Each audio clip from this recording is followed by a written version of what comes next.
Overcharge kasi pag overcharge kalimitan baka mapundi ang inyong mga bomba. Ngayon natin inabutan pagkakalas niyan guys ha. Guys, tinatanggal yung IC. Titesingin pa. Okay. Wala kayong busina, wala kayong busina, ilaw, halos lahat dito kinukuha guys. Pwede itong mga, ayan, ganyan. Sa kanya stator, kaya chichikin din kung may.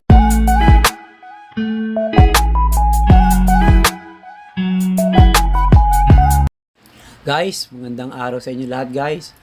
Yeah, may gagawin tayo ngayon dito. Sabi ng ating customer, ano dito, sobrang kumarga. Kumba, overcharge guys, yan. Yan ang titingnan ng ating electrician, si Dan. Kung saan ang galing, kung bakit nag-overcharge to, kung bakit sobrang kumarga ito guys. Guys, tip lang, masama din yung overcharge kasi pag overcharge kalimitan, baka mapundi ang inyong mga bombilya, tapos saka yung battery nyo mga ngamoy guys, yun ang magiging epekto nun, tapos baka masulog pa ang inyong alternator. Siyempre, sobrang kumarga eh. Siyempre guys, lahat naman ng sobra masama, kaya masama yung overcharge guys, yan guys. Kaya maya, pakita namin sa inyo kung bakit anong dahilan, bakit ito yung nag-overcharge, kung ba sobrang kumarga guys. Bago natin buksan yan guys, at pakita kung anong naging problema guys, kung bakit overcharge to, subscribe nyo muna kami sa aming YouTube channel, EMB TV. Pa-like at pa-share na rin guys, at pindutin notification bell para lagi updated sa mga share na yung video at ipopost guys. Ayan guys, namin alam, bubuksan na yan guys ha, para makita natin kung saan ang galing, kung bakit naging overcharge guys ha. Sobrang kumarga guys. Okay guys, Sobrang kumarga itong alternator nito guys.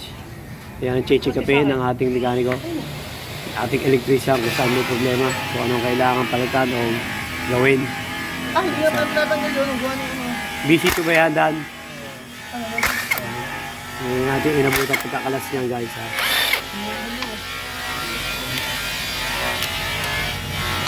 Alternator ng BC to guys, Suso Jeep, pambiyahe ito. Yung driver na yun, inilagay ko na sa manubela ang switch. Yan guys. May balik din sana yun na. Yan, nabuksan na guys. Yan, chinecheck pa ng ating electrician kung saan may problema. Yan. Kaya Panginoon.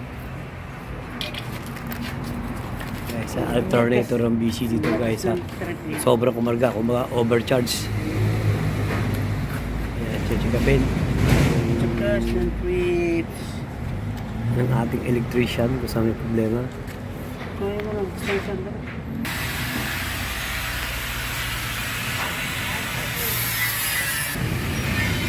Yan guys, tinatanggal yung IC.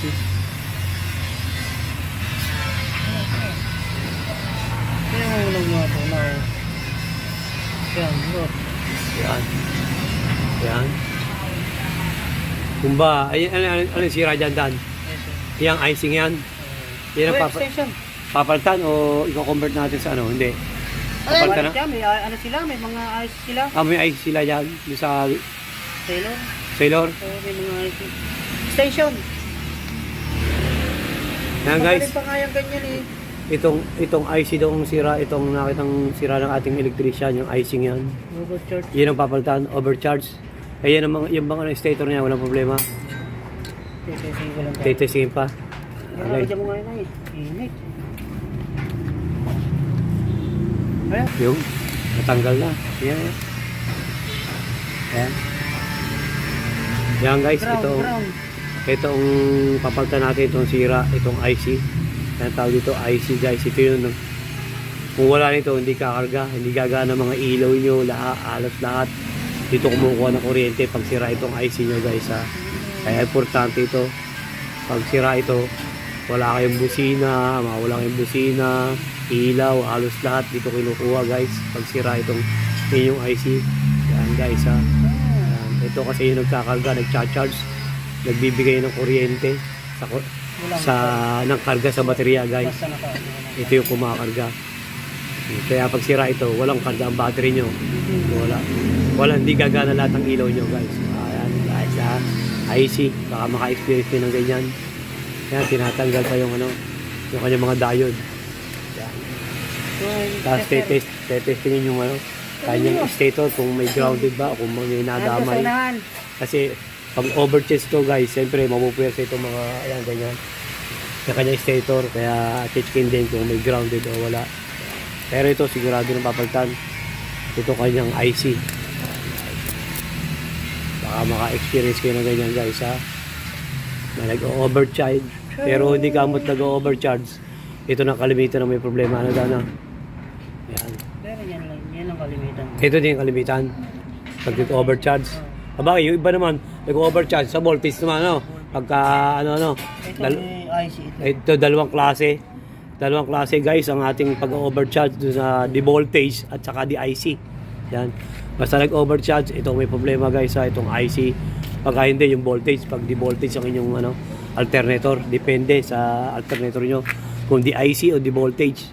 Yan. Yan. Yan, tinetesting yung diode.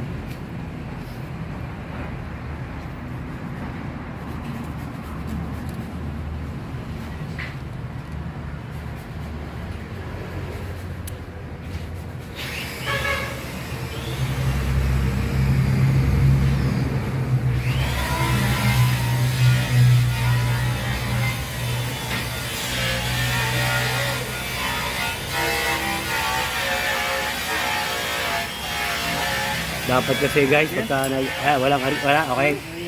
Okay po. Yan. Ito lang. Yan lang talaga. IC. Kano pa? Ayan guys. IC lang daw talaga may problema. Ito yung papalitan lang bibili ng ating customer guys. Ha? Yan. Kaya importante guys na monitor nyo itong inyong yung inyong IC. Kasi pagka nag-overcharge to guys, may posibilidad na masira ang inyong battery, pumutok. Yan, ganyan, masisira. Ito magiging epekto nun.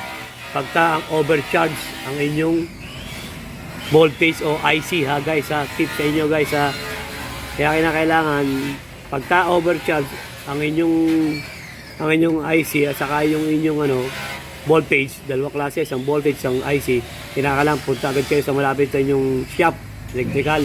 Kasi magiging baka pumutok ang battery nyo, sumabog. Yung guys, ang magiging pwede pag minsan ito maepektuhan itong mga wiring nito, siyempre mag-overcharge, pag manginginit. Yung guys ha, yan ang tip yan. Taytayin natin yung driver para bumili nito, para tingnan natin pagka kung anong itsura ng mabibili niya. So kakabit na natin kung mag-okay na guys ha. Yan. Kasi bilhin na magiging mas munog din yung alternator nyo pag nag-overcharge guys ha. Kaya wait lang, taytayin natin yung may-ari, yung driver, para bumili guys ha. Okay, pang BCT to guys ha, 24 volts. Alternator na overcharge. Yan guys.